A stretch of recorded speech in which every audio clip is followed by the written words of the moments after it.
en unification et qui ne fonctionne plus que sur des points ponctuels. Et sur ce plan, d'ailleurs, autant la politique de Nicolas Sarkozy a été bonne dans la gestion de la crise de 2008, par exemple, autant il a laissé la relation franco-allemande partir en quenouille depuis son élection.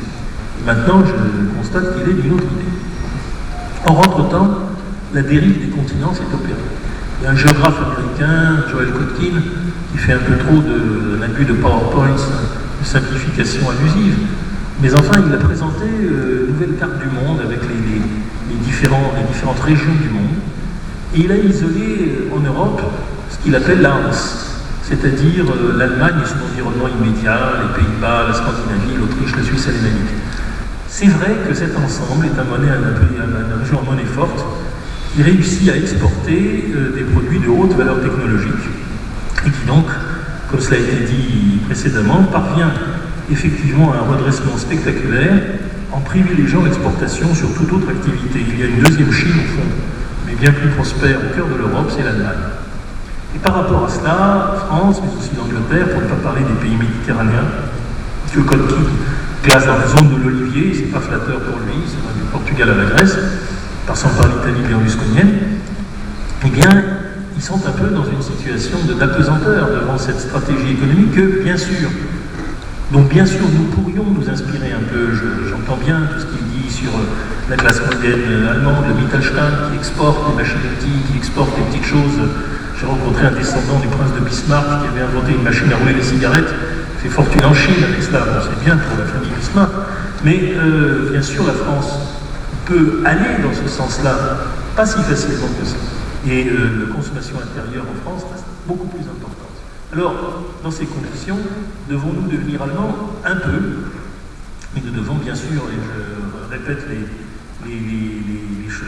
impertinences que Christine Lagarde a sur l'imprudence de proférer, il faut aussi que l'Allemagne accepte une politique monétaire plus facile, une relance par la consommation, de sorte que nous retrouvions un mi-chemin. À partir de là, la valeur de l'euro se corrigera d'elle-même, parce que, comme tout le monde l'a souligné, la baisse du dollar n'est pas seulement une stratégie hypocrite, encore que les objectifs qu'Obama a fixés en matière d'exportation ne se conçoivent pas avec le dollar au niveau où il était il y a encore quelques mois, mais bien entendu, c'est aussi le résultat d'une faiblesse structurelle de l'économie américaine qui se traduit par l'attitude des marchés. Eh bien, l'Europe, évidemment, en acceptant un monetary quantitative easing de la Banque centrale, une aisance monétaire un peu plus grande, et puis une relance allemande un peu plus forte, devrait pouvoir jouer ce rôle moteur en acceptant des concessions qu'une Angela Merkel qui se sent isolée, notamment avec ses partenaires libéraux, n'a pas tellement le loisir de faire.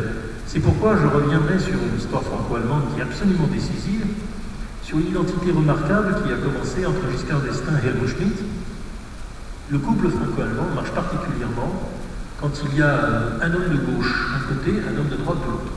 C'est la complémentarité qui fonctionne bien. D'ailleurs, encore avec Chirac et Schröder, ça a été la dernière expression un peu insuffisante de ce couple. Alors personnellement, en Allemagne, je vote social-démocrate, et en France, je vote UMP, avec l'espérance que donc, nous rencontrions un mi-chemin, une France qui fait des réformes, qui se désendette, qui fait des économies, et une Allemagne qui accepte d'ouvrir un peu la ceinture et donc de relancer à travers son marché intérieur l'ensemble de l'économie européenne.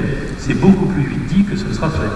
Donc nous avons un problème majeur au cœur de l'Europe qui paralyse en fait la décision et qui pèse sur la capacité de manœuvre d'une banque centrale à laquelle personne, et surtout pas les Allemands, ne veut le mettre en cause, dont personne, surtout les Allemands, ne veut mettre en cause l'indépendance, qui est pour une garantie de ne pas être brûlée. Nous avons une Chine qui entre dans une zone de tempête plus forte qu'on ne le croit et dont il faut la sortir par des mesures intelligentes qui s'accompagnent d'une réévaluation mais qui ne font pas de la réévaluation l'alpha et l'oméga de notre politique.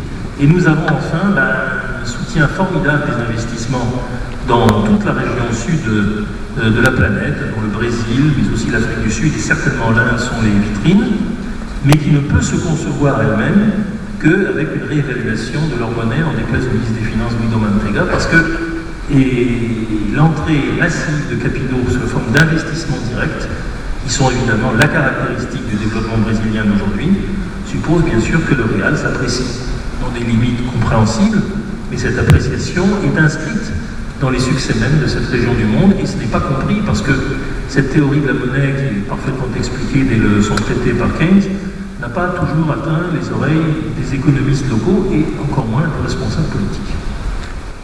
Merci Alexandre Adler pour ce tour de la planète.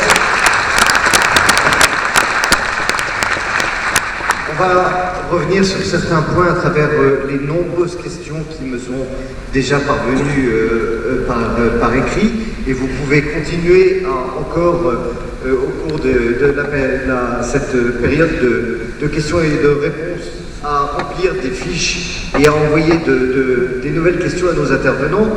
Alors, j'ai deux questions notamment qui s'adressent à Michel Samar.